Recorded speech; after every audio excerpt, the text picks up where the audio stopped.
Vamos a hablar del recuperando el terreno para el reino de Dios. Recuperando el terreno para el reino de Dios.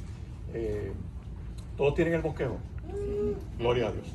Bien, pues la vida cristiana, como ustedes saben, es un caminar. En el texto ahí dice un peregrinar durante el cual alumbramos en medio de las tinieblas. O sea, dice Mateo capítulo 5 que somos luces en medio de las tinieblas.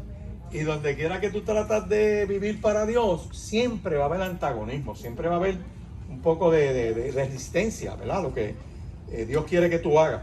Y en medio de ese caminar, nosotros caminamos en medio de las tinieblas, ¿para qué? Para anunciar las virtudes de aquel que nos llamó en las tinieblas donde estamos a su luz admirable. Por eso es que le cito ahí Primera de Pedro capítulo 2 y verso 9 y Mateo capítulo 5 versos 14 al 16. ¿Por qué? Porque nosotros somos, el que ha creído, aceptado a Jesucristo como su único y eterno Salvador. Tú eres linaje escogido, real sacerdocio y nación santa. O sea, Dios te apartó con un plan y con un propósito. Y debemos cumplir ese propósito y ese plan. Pero la Biblia nos enseña, y es el primer punto del tema que quiero tocar, que todo creyente debe estar preparado ¿para qué? Para enfrentar una contienda y una lucha en el ámbito espiritual. Y no es que los cristianos estemos peleando, pero hay que entender que el enemigo, que la Biblia lo sostiene que está, vino a hurtar, matar y destruir. En primera de, me perdonan ese, si es de Juan o de Pedro, dice que vuestro adversario el diablo anda como león rugiente buscando ¿a qué?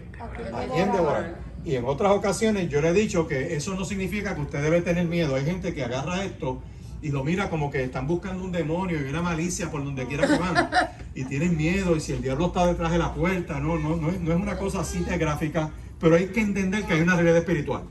Hay que entender que hay algo que te quiere destruir, que es el príncipe de la potestad del aire. La Biblia lo describe y hemos hablado de eso ya en varios estudios y debemos estar conscientes. Pero yo les di la buena noticia hace meses atrás del libro de Daniel. En el libro de Daniel, usted recordará que Daniel está orando en el capítulo 9 y en el capítulo 10. Y en el capítulo 10 dice que él propone en su corazón que Dios le conteste algo en específico. Y en la narrativa dice, y durante 21 días, dice él, no entró ¿qué? Manjar delicado en mi boca. Vamos a buscar un momentito Daniel capítulo 10 para repasar esto. Porque hay un principio matemático, o sea, bíblico primero y matemático después, que yo quiero que usted recuerde. Y está en ese capítulo 10, donde él dice, mira, está aquí, verso 2, en aquellos días yo, Daniel, estuve afligido por espacio de 3 semanas. Daniel tenía una aflicción.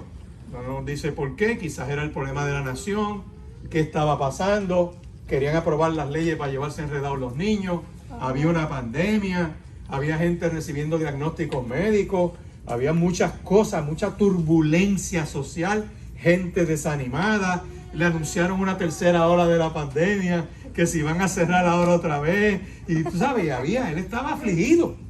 En el mundo tendréis aflicción. Cristo dijo, pero confía, yo he vencido al mundo. Así que si hay aflicción, tranquilo, que el Cristo venció y está con nosotros. Amén. Y mira cómo dice, en aquellos días yo estuve afligido por espacio de 3 semanas. Verso 3, no comí manjar delicado, ni entró en mi boca carne ni vino, ni me ungí con ungüento hasta que se cumplieron las 3 semanas. Lo que implica ese verso 3 es que él estaba como en una disciplina espiritual de búsqueda de Dios en medio de esa crisis. ¿Por qué? Amados, porque en medio de las confusiones no hagas nada, busca la dirección de Dios. Amén. O sea, en medio de tu aturdimiento, espera que Dios te confirme. Amén. No te lances a hacer algo, ¿por qué? Porque no tienes una dirección clara de Dios. Amén. Y dice, en el día 24 del mes primero, yo estaba a la orilla del gran río Hiddekel, alcé mis ojos y he aquí un varón vestido de lino y ceñido sus lomos con oro de Ufaz. Su cuerpo era como de berilo, su rostro parecía como un ¿qué? Relámpago, sus ojos como antorchas de fuego, sus brazos y sus pies como color de bronce bruñido, y el sonido de sus palabras como el estruendo de una multitud. Dice, y solo yo, Daniel, vi aquella visión y no la vieron los hombres que estaban conmigo, sino que se apoderó de ellos un gran temor y huyeron y se escondieron. Me detengo ahí porque no a todo el mundo Dios le da una visión. Y si Dios te da una visión para ti, es para ti por alguna razón. Y algo Dios quiere tratar contigo. Amén. Tú no tienes que estar imponiéndole o contándole esa visión a nadie. Dios está tratando contigo. Amén. Amén.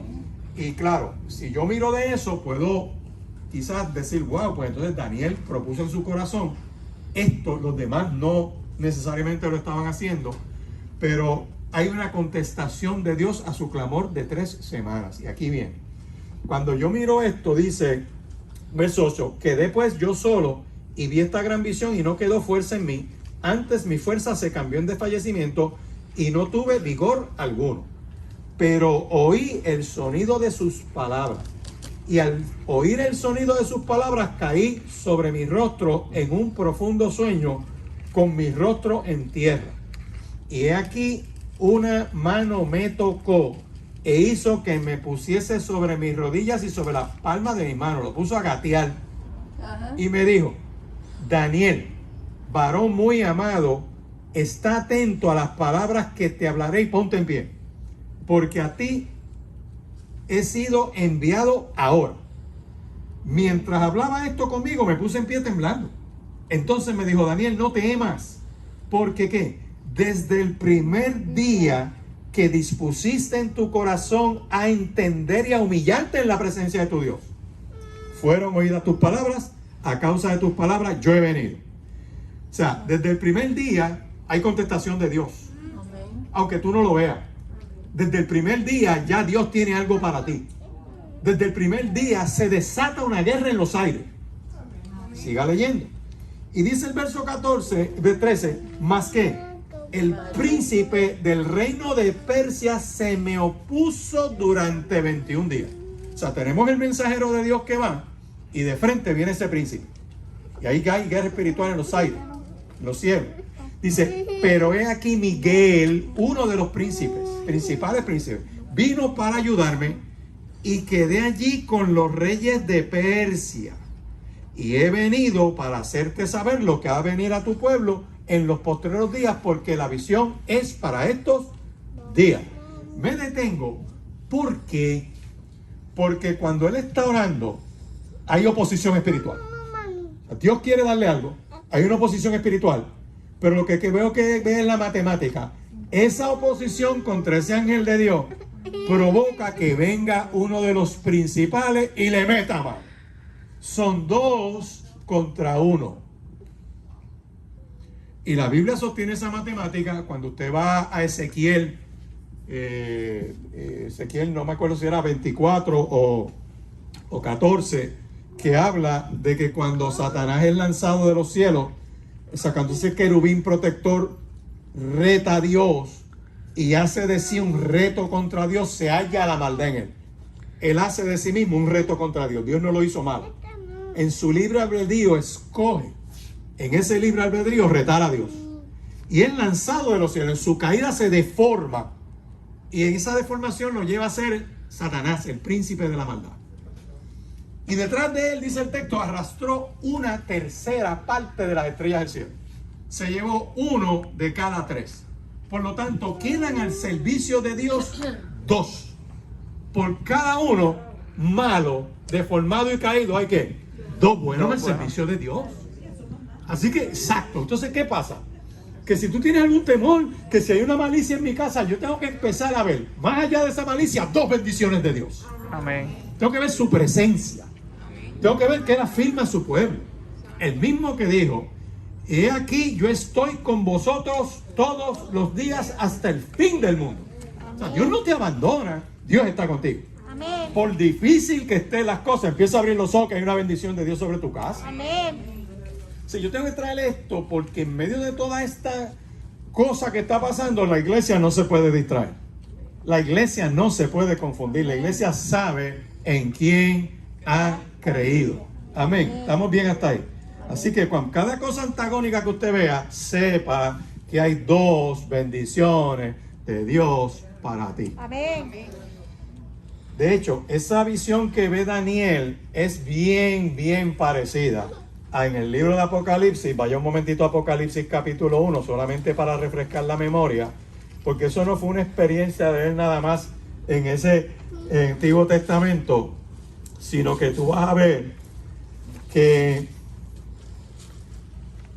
en Apocalipsis capítulo 1, verso 9, yo, Juan, vuestro hermano y copartícipe vuestro en la tribulación, en el reino y en la paciencia de Jesucristo, está describiendo lo que él está viviendo aquí. Estaba en una isla llamada Patmos por causa de la palabra de Dios y el testimonio de Jesucristo. Yo estaba en el Espíritu en el día del Señor y oí detrás de mí una gran voz como de trompeta que decía: yo soy el Alfa y el Omega, el primero y el último. Escribe en un libro lo que ves y envíalo a las 7 iglesias que están en Asia: a Éfeso, Esmirna, Pérgamo, Tiatira, Sardis, Filadelfia y la Odisea. Y dice en el verso 12: y me volví para ver la voz del que hablaba conmigo, y vuelto vi que 7 candeleros de oro, y en medio de los 7 candeleros a uno semejante al Hijo del Hombre, vestido de una ropa que llegaba hasta los pies, ceñido por el pecho por un cinto de oro. Su cabeza y sus cabellos eran como blancos, como blanca lana, como nieve, sus ojos como llama de fuego, sus pies semejantes al bronce bruñido, refulgente como en un horno, y su voz como en el truendo de muchas aguas. Tenía en su diestra 7 estrellas, de su boca salía una espada que aguda de 2 filos, su rostro era como el sol cuando resplandece. ¿Y qué pasó cuando lo vio? Caí como muerto a sus pies, y él puso su diestra sobre mí diciendo: no temas, yo soy el primero y el último. Y le sigue hablando. Lo mismo que ve Daniel, lo ve Juan siglos después en la isla de Patmos. Ese que vio es real, eterno y verdadero. Amén. Y es el mismo que nos ha dicho que donde hay 2 o más reunidos en su nombre, ahí estoy yo. Amén. Es el mismo que habita en nosotros por la obra del Espíritu Santo. Por lo tanto, ¿qué quiero traer con esto? Que no estamos solos, el Señor está con nosotros y podemos estar confiados que en medio de la lucha, en medio de estas batallas espirituales, tú lo quieras o no lo quieras, el enemigo te va a atacar, pero no es como tú te sientas. Puedes estar deprimido y Dios está contigo. Amén. Puedes estar en lo más profundo de tu dolor y Dios no te abandonó. Amén. Puedes estar en una duda bien grande y el poder de Dios está cubriéndote, porque el ángel de Jehová acampa alrededor de los que le temen y lo que y los defiende. Así que yo puedo entonces mirar lo que dijo Jesús en Juan capítulo 16 verso 33. Perdonen que se lo sombríe en verde y salió muy oscuro ese verde. Yo esperaba que saliera más claro para que puedan ver esos textos. Pero ese es Juan capítulo 16 verso 33, donde Cristo le dice a los discípulos: en el mundo tendréis aflicción. Eso va a estar ahí. Pero aunque eso sea así, dice, confía, yo he vencido ese mundo. O sea, eso no te va a atar, eso no te va a limitar, eso no te va a impedir que lo que Dios tiene para ti se dé.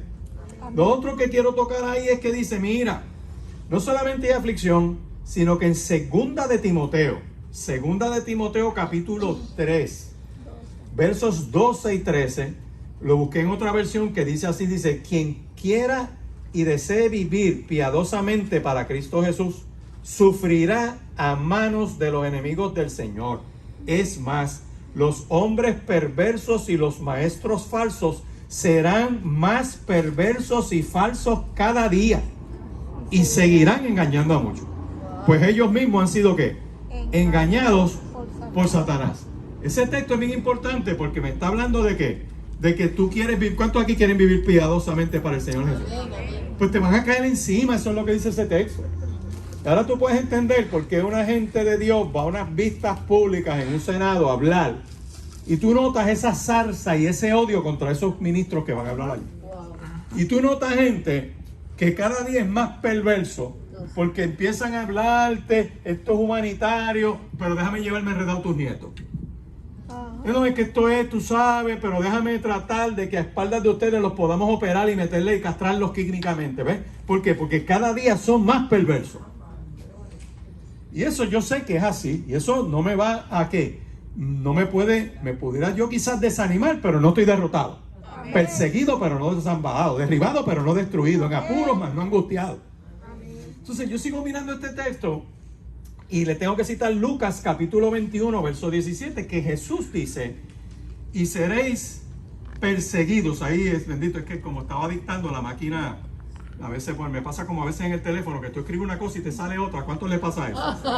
Pues me pasó con la máquina esta, pero cuando vamos a buscarlo mejor, Lucas 21, alguien que busque Lucas 21, verso 17, Lucas 21, 17, para que miremos lo que el Señor está diciendo ahí. Vamos a ver.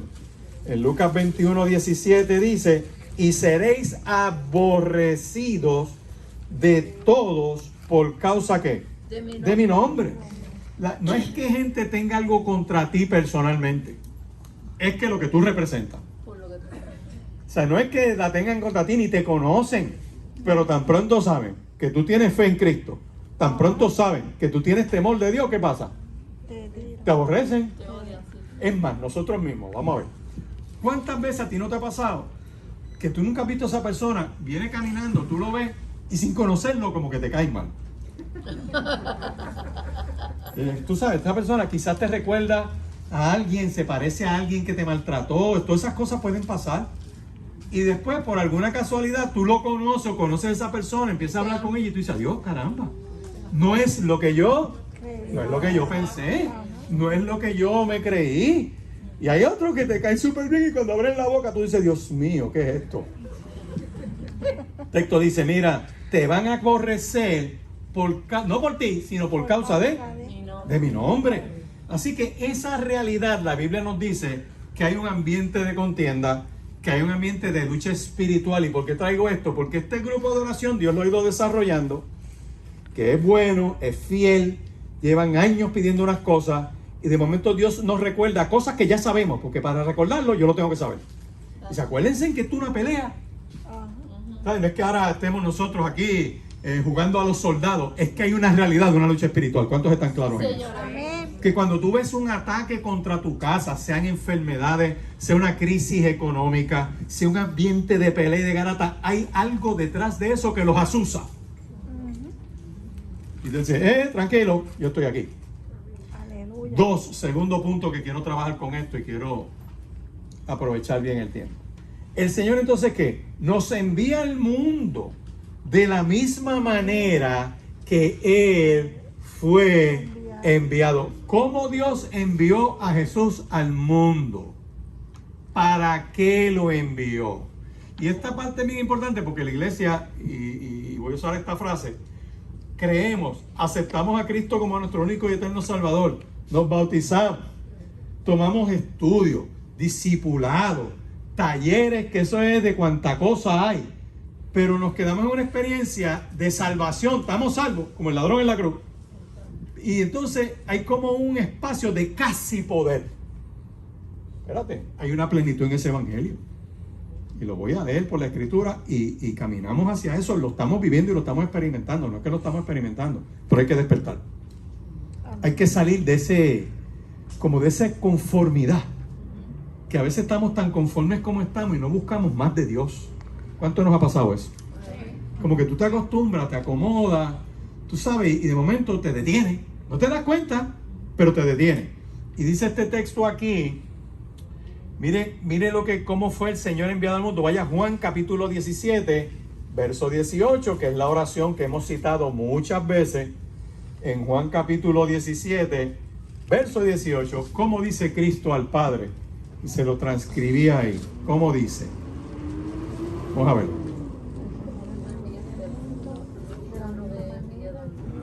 ¿Cómo qué?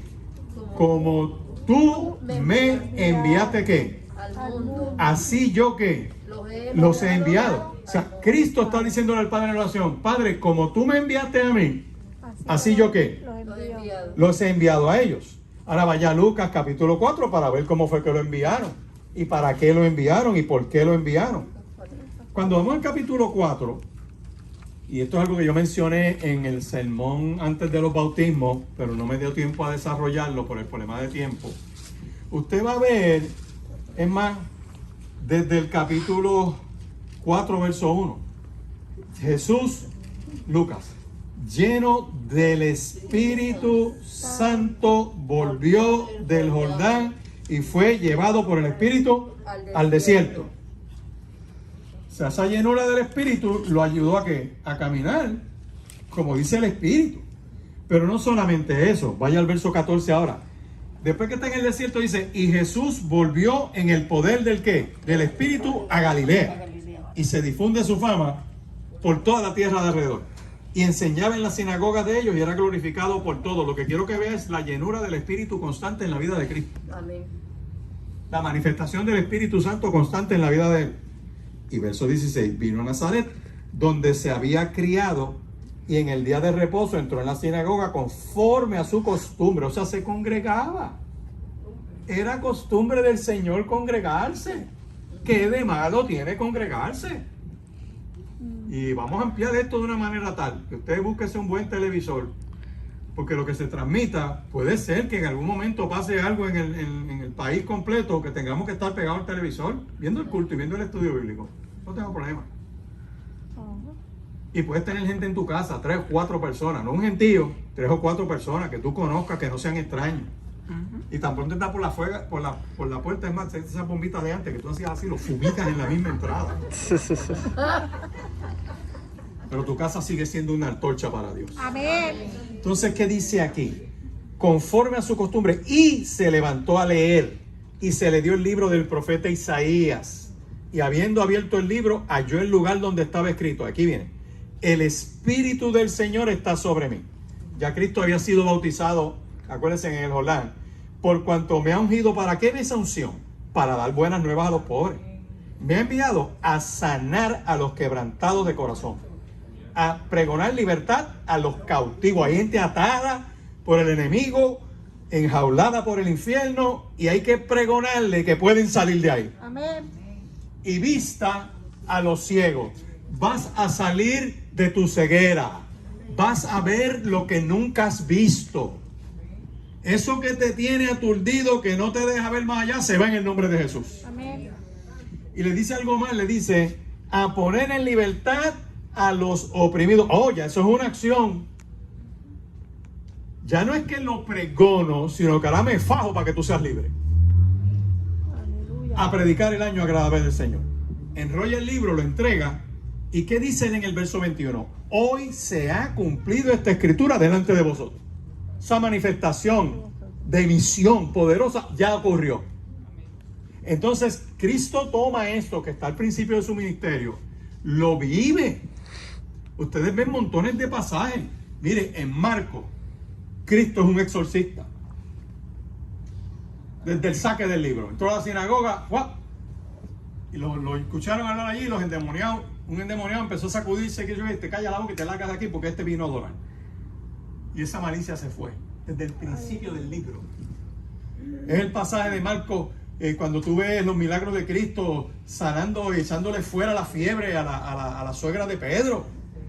Le habla una fiebre y de fiebre te vas de ese cuerpo, tú no tienes que estar ahí fuera en el nombre de Jesús. Amén. Gloria a Dios.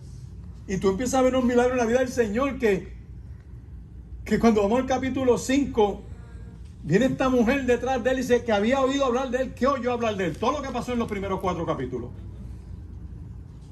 En Mateo le dicen a los judíos, este es el Mesías. En Lucas hay todo un análisis y una investigación desde el comienzo con unos detalles que no tienen los demás evangelios.